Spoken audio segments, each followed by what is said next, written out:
Hi ಎಲ್ಲರಿಗೂ ನಮಸ್ಕಾರ. ನನ್ನ ಕನಸು ಚಾನಲ್ಗೆ ಸ್ವಾಗತ. ನಾನಿವತ್ತು ಬದನೆಕಾಯಿ ಹುಳಿ ಸಾಂಬಾರು ಮಾಡ್ತಿದ್ದೀನಿ. ಬನ್ನಿ ಫ್ರೆಂಡ್ಸ್, ಹೇಗೆ ಮಾಡೋದು ಅಂತೇಳಿ ನೋಡೋಣ. ಅದಕ್ಕಿಂತ ಮುಂಚೆ ಯಾರೆಲ್ಲ ನನ್ನ ಚಾನಲ್ ಸಬ್ಸ್ಕ್ರೈಬ್ ಆಗಿಲ್ಲ ಪ್ಲೀಸ್ ಸಬ್ಸ್ಕ್ರೈಬ್ ಮಾಡ್ಕೊಳ್ಳಿ. ಸಬ್ಸ್ಕ್ರೈಬ್ ಮಾಡೋದು ಮಾತ್ರ ಮರಿಬೇಡಿ. ಫಸ್ಟ್ ನಾವಿಲ್ಲಿ ಮಸಾಲೆ ರುಬ್ಬಕ್ಕೆ ಒಂದು ದೊಡ್ಡ ಸೈಜ್ ಆಗುವಷ್ಟು ಟೊಮೆಟೊ, ಒಂದು 6ರಿಂದ 8 ಎಸಳು ಬೆಳ್ಳುಳ್ಳಿ, ಅರ್ಧ ಇಂಚ್ ಆಗುವಷ್ಟು ಶುಂಠಿ, ಒಂದು ಸಣ್ಣ ಸೈಜ್ ಈರುಳ್ಳಿ, ಹಾಗೆ ಅರ್ಧ ಸ್ಪೂನ್ ಆಗುವಷ್ಟು ಜೀರಿಗೆ, ಒಂದು ಸ್ವಲ್ಪ ಕೊತ್ತಂಬರಿ ಸೊಪ್ಪು, 1/4 ಕಪ್ ಆಗುವಷ್ಟು ತೆಂಗಿನ ತುರಿನ ತೊಗೊಂಡಿದ್ದೀನಿ. ಈಗ ಇದನ್ನೆಲ್ಲ ಮಿಕ್ಸಿ ಜಾರಿಗೆ ಹಾಕೊಳ್ಳೋಣ. ಈಗ ನಾನು ಇದಕ್ಕೆ ಅರ್ಧ ಸ್ಪೂನ್ ಆಗುವಷ್ಟು ಅರಶಿನ, ಹಾಗೆ 1 ಸ್ಪೂನ್ ಆಗುವಷ್ಟು ಧನಿಯಾ ಪೌಡರ್, 1.5 ಸ್ಪೂನ್ ಆಗುವಷ್ಟು ಖಾರದ ಪುಡಿ. ನಿಮಗೆ ಖಾರ ಏನಾದರೂ ಜಾಸ್ತಿ ಬೇಕಂದರೆ ಜಾಸ್ತಿ ಹಾಕೊಳ್ಳಿ. ನಂತರ ಒಂದು ಸಣ್ಣ ಲಿಂಬೆಹಣ್ಣು ಸೈಜ್ ಆಗುವಷ್ಟು ಹುಣಸೆಹಣ್ಣನ್ನು ಹಾಕ್ಕೊಳ್ತಿದ್ದೀನಿ. ಈಗ ಇದನ್ನು ರುಬ್ಕೊಂಡು ಬರೋಣ. ಸ್ವಲ್ಪ ನೀರು ಹಾಕ್ಕೊಂಡು, ಜಾಸ್ತಿ ನುಣ್ಣಗಿನೂ ಇರಬಾರ್ದು, ತುಂಬ ಅಂದರೆ ತರಿಯಾಗಿನೂ ಇರಬಾರ್ದು, ಮೀಡಿಯಮ್ ಆಗಿ ಇರಬೇಕು. ನೋಡಿ, ಈ ಥರ ಮೀಡಿಯಮ್ ಆಗಿದ್ದರೆ ಸಾಕು. ಈಗ ನಂತರ ಇನ್ನೊಂದು ಸೈಡಲ್ಲಿ ಒಂದು ಬಾಣಲಿಗೆ ಒಂದು 3ರಿಂದ 4 ಟೇಬಲ್ ಸ್ಪೂನ್ ಆಗುವಷ್ಟು ಆಯಿಲ್ ಹಾಕ್ಕೊಳ್ತಿದ್ದೀನಿ. ಈಗ ಆಯಿಲ್ ಬಿಸಿ ಆದ ನಂತರ ಅರ್ಧ ಸ್ಪೂನ್ ಆಗುವಷ್ಟು ಸಾಸಿವೆ, ಸ್ವಲ್ಪ ಕರಿಬೇವನ್ನು ಹಾಕೊಳ್ಳೋಣ. ನಂತರ ನಾನು ಇದಕ್ಕೆ ಒಂದು ಸಣ್ಣ ಸೈಜ್ ಈರುಳ್ಳಿನ ಸಣ್ಣದಾಗಿ ಕಟ್ ಮಾಡ್ಕೊಂಡು ಹಾಕೊಳ್ತಿದ್ದೀನಿ. ಈಗ ಈರುಳ್ಳಿನ ಒಂದು ಸ್ವಲ್ಪ ಫ್ರೈ ಮಾಡ್ಕೊಳ್ಳೋಣ.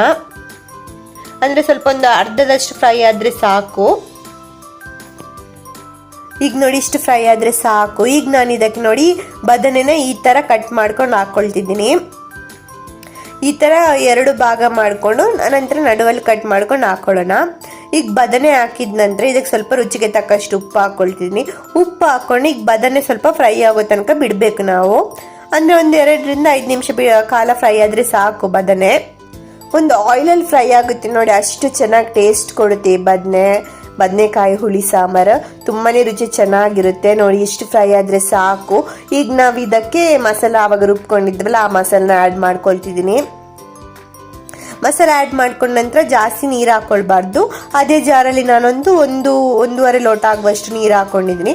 ಜಾಸ್ತಿ ತೆಳುವಾದ್ರೂ ಸಾಂಬಾರು ಚೆನ್ನಾಗಿರಲ್ಲ, ಜಾಸ್ತಿ ಗಟ್ಟಿದ್ರೂ ಚೆನ್ನಾಗಿರಲ್ಲ, ಮೀಡಿಯಮ್ ಆಗಿರಬೇಕು. ನೋಡ್ಕೊಂಡು ಹಾಕೊಳ್ಳಿ. ನೋಡಿ, ಈ ಥರ ಮಿಕ್ಸ್ ಮಾಡ್ಕೊಳ್ಳೋಣ. ಈಗ ಇದಕ್ಕೆ ನಾನೀಗ ರುಚಿಗೆ ತಕ್ಕಷ್ಟು ಉಪ್ಪು ಹಾಕ್ಕೊಳ್ತೀನಿ. ಈಗ ಉಪ್ಪು ಹಾಕೊಂಡಿದ ನಂತರ ನಾವು ಇದನ್ನು ಮಸಾಲೆನ ಚೆನ್ನಾಗಿ ಒಂದು 10 ನಿಮಿಷಗಳ ಕಾಲ ಹಸಿ ಸ್ಮೆಲ್ ಏನಿದೆ ನೋಡಿ ಅದೆಲ್ಲ ಹೋಗೋ ತನಕ ಚೆನ್ನಾಗಿ ಕುದಿ ಬರಕ್ಕೆ ಬಿಡಬೇಕು. ಯಾಕಂದರೆ ನಾವು ಯಾವುದೇ ಮಸಾಲೆನ ನಾವು ಹುರಿದುಕೊಂಡು ಹಾಕ್ಕೊಂಡಿಲ್ಲಲ್ಲ, ಅದಕ್ಕೋಸ್ಕರ ಚೆನ್ನಾಗಿ ಮಸಾಲ ಫ್ರೈ ಆಗೋ ತನಕ ಬಿಡಬೇಕು. ನೋಡಿ, ಈ ಥರ ಚೆನ್ನಾಗಿ ಕುದಿ ಬಂದಿದೆ, ಹಸಿ ಸ್ಮೆಲ್ಲೆಲ್ಲ ಹೋಗಿದೆ. ಟೇಸ್ಟ್ ಅಂದರೆ ತುಂಬಾ ಚೆನ್ನಾಗಿರುತ್ತೆ. ನಮ್ಮ ಬಿಸಿ ಬಿಸಿ ರೈಸ್ ಜೊತೆ ಕಾಂಬಿನೇಷನ್ ಅಂತ ತುಂಬಾ ಚೆನ್ನಾಗಿರುತ್ತೆ. ತುಂಬಾ ಈಸಿಯಾಗಿ ಸಿಂಪಲಾಗಿ ಮಾಡ್ಬೋದು ಅದೊಂದು ರೆಸಿಪಿ. ಈಗ ಲಾಸ್ಟಲ್ಲಿ ಸ್ವಲ್ಪ ನಾನು ಕೊತ್ತಂಬರಿ ಸೊಪ್ಪು ಹಾಕ್ತಿದ್ದೀನಿ. ನೋಡಿದ್ರಲ್ಲ ಫ್ರೆಂಡ್ಸ್, ತುಂಬಾ ಈಸಿಯಾಗಿ ಸಿಂಪಲಾಗಿ ಮಾಡುವಂಥ ಬದನೆಕಾಯಿ ಹುಳಿ ಸಾಂಬಾರನ್ನ. ನನ್ನ ಈ ವಿಡಿಯೋ ಇಷ್ಟ ಆದರೆ ಪ್ಲೀಸ್ ಲೈಕ್ ಮಾಡಿ, ಶೇರ್ ಮಾಡಿ, ಕಮೆಂಟ್ ಮಾಡಿ, ಸಬ್ಸ್ಕ್ರೈಬ್ ಮಾಡೋದು ಮಾತ್ರ ಮರಿಬೇಡಿ. ಹೀಗೆ ಹೊಸ ರೆಸಿಪಿಯೊಂದಿಗೆ ಮುಂದಿನ ವಿಡಿಯೋದಲ್ಲಿ ಸಿಗೋಣ. ಧನ್ಯವಾದಗಳು.